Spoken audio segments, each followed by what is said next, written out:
salaamaaleykum sama gars yi maa leen siyaar yéen ñëpp kenn ku ne sa tur ak sant bon seen coach Serigne tey moo ñëw indil leen beneen vidéo bu am solo muy lan damaa bëggoon a leeral lan mooy alimento industriel ak lan mooy alimento naturel wala lekk naturel bi nga xam ne suñu yaram moom la soxla ndax ñu bëri dañ ma koy laaj naa ma damay dégg ngay wax naan alimento industriel ak alimento naturel comprendre nga damaa bëggoon a ñëw leeral ñaar yooyu benn bu nekk bénéfice am suñu wàllum wér-gu-yaram ak maanaam benn bu nekk bénéfice bi maanaam suñu wàllu wér-gu-yaram ak bi nga xamante si nii maanaam amul bénéfice ci suñu wàllum wér-gu-yaram buñ ko dee lekk chaque jour mën nañu indi lay problème damay tàmbalee ci alimento industriel lan mooy alimento industriel alimento moom mooy lekk bi nii industriel moom mooy industriel entreprise industrielle entreprise industrielle bu ñu ko waxee mooy ñoo xamante si nii dañuy jël lekk bi nii defaraat ko yaa ngi comprendre defaat ci seeni affaire suukar édulcorant et cetera mi ngi mel ne rek ma jox la exemple mi ngi mel ne maanaam sumo yi ngay naan te mu nekk ci kii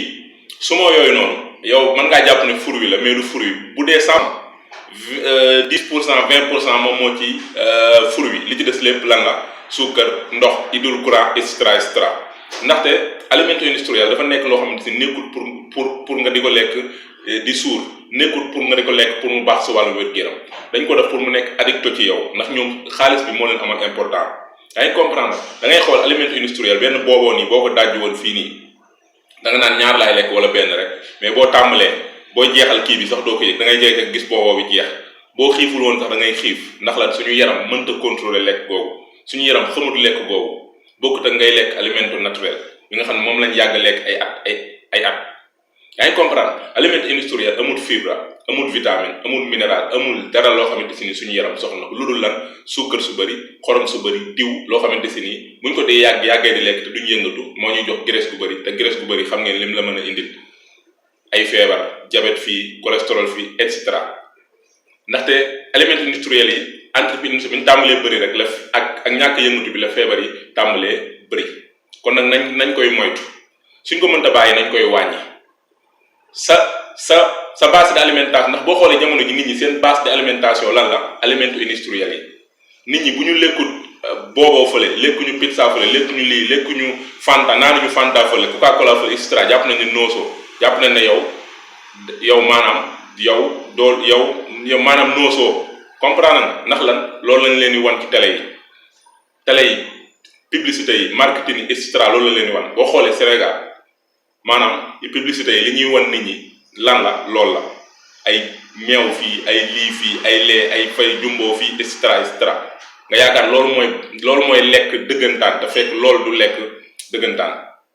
lekk boobu baaxul posen la ci yow ak sa famille nañuy xool ni ñuy lekk sa base d'alimentation warut a lekk alimento industriel dafa war a nekk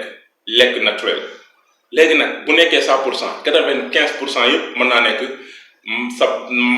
nekk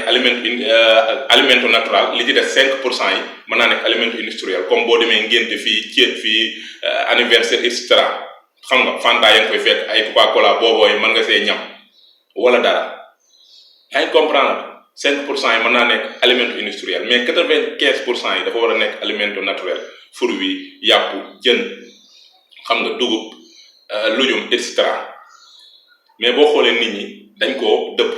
alimento industriel moom mooy 95% yi 5% yi nekk alimento naturel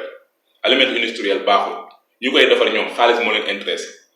te alimento industriel mën naa dem benn scientifique maa ngi ko lire bu yàggul mën naa dem ba gën a nekk addicto ci yow ke drogue xam nga ne kon loolu dafa garaaw te alimento industriel nekkul nga di ko lekk pour suur wala dara dañ koo def pour mu nekk addicto ci yow saa yoo ko lekkee nga dem jëndiwaat ko ndax suukar sañ cee def ak yeneen dañ ciy def loo xamante si nii boo ko lekkee moom da nga koy gën a bëgg xaalis boo am da nga koy dem jëndi ñoom xaalis moo leen intéressé nañuy xool li ñuy lekk xool li ñuy jëndal suñuy doom yi jàngal leen wan leen lan mooy lekk yi suñ maam yi daan lekk nañ leen ko wan ñu xam ne lii mooy lekk pire même pas lii ñu foog loolu mooy alimento industriel mbokk yi damay ñëw ci alimento naturel moom mooy li ma lim mooy dugub fruit yàpp jën meew soow xam nga lujum et cetera loolu lañ tàmm lekk suñu maam yi boo xoolee loolu lañ daan lekk di ko booleeg di bay moo tax dañoo amoon wér-gu-yaram dañ daan dem ba ay 100 ans amoon wér-gu-yaram daan dëgër daan gën a dëgër xale 20 ans mais léegi loolu amatul nit ñi yëngatootuñ lekkatuñ lu baax joxatuñ seen yaram lu baax xam nga li nga xam ne moom laa lay wax boo xoolee ñun ba ñu existé ba léegi lekk yi nii lekk alimento yi naturel yi ma fi lim yi moom lañ daan lekk léegi nag monde moderne bi mu ñëwee nag entreprise industriel yeeg aliment industriel yi gën a bari nag te dafa yomb da ngay ñëw rek fekk ñu defaral la ko mu pare teg nga daaj tàmbalee lekk loolu dafa yomb nit ñi yëngatootuñ ndax léegi nit ñi bayatuñ defatuñ dara dañuy toog nekk ci di liggéey ci entreprise di liggéey di toog wala dara léegi loolu nag bu yàggee nga continuer noonu bu yàggee moo leen indil problème yi ngay gaaw a màggat di am ay feebar et cetera alimento naturel 95% ci suñu lekk suñu base de alimenta 95% dafa war a nekk alimento naturel yi nga xam ne vitamine la ñuy jox di ñuy jox minéral lépp lu suñu yaram soxla rek mi ngi ci kii am fibre day tax ñuy gaaw a suur bu dee da ngaa bëgg a perdre poids boo ko dee lekk dina contrôler sa appétit xam nga li ma la wax ak yeneen di contrôler yeneen di sa fonction cerveau bi ak yeneen même pas alimento industriel bi nga xamante ni moom lu alimento naturel defar rek moom bu ñëwee da koy yàq kon nag nañuy xool li ñuy dugal suñu biir ndaxte biir luy dem ci biir dafa connecté wu ak suñu xel luy dem ci biir sell rek day feeñ suñu xel yaa ngi comprendre nañu xool li ñuy lekk te wàññi alimento industriel yi tey gën a lekk alimento kii bi nga xam ne suñu yaram moom la soxla muy lekk naturel bi nga xamante si ni ay at moom lañ tàmm lekk suñu yaram moom la xam yaa ngi comprendre suñu yaram boo xoolee feebar yi bëri yëpp suñu yaram dañ koo teg loo xamante si ni xamu ko woon ndax bu njëkk nit ñi dañ daan yëngatu du lekk normal lekk bu baax mais léegi boo xoolee jamono nit ñi yëngatoo ni ñu war a yëngatoo lekk ñu lekk bu baax moo tax feebar yu bëri yaa ngi comprendre bon mbokk yi loolu moo nekk vidéo bi nga xam ne tey moom laa leen indiloon expliquer alimento industriel ak alimento naturel ma leen di jox dig daje di la wax su la vidéo bi neexee nga abonné da nga bës like da nga partage ko yeneen nit mën see jot